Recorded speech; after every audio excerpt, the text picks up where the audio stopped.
No question about whether Saul, now Paul, was converted. There's no question about that. In each of the cases I cited about the prodigal, there's no question whether he was changed. It wasn't, let's do this so that he can change. There was a change. In each of the cases that Jesus cited, there was no question that that woman had been touched. But we come in and short circuit what God is doing in lives and create monumental problems for them.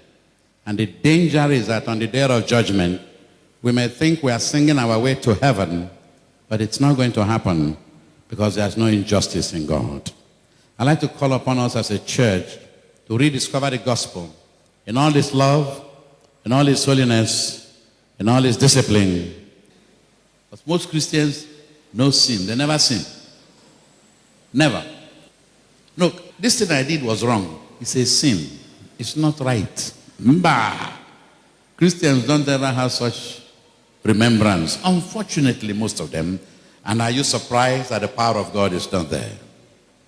But if you continue on this path, you join the path of people like David, who said to God, I was glad I was afflicted.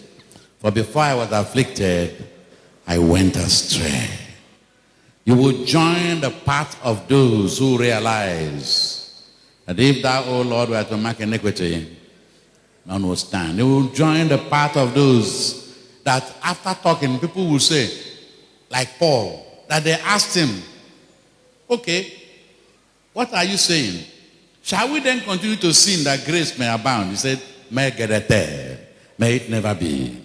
But you come to that position where you realize that your life is just a chain of sin interrupted by the grace of God in your life. Any good is a good he does.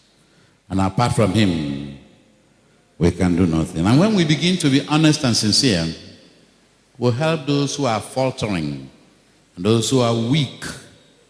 But when they look at us in our maxed testimonies, maxed ideas, they cannot share themselves because they will be too ashamed.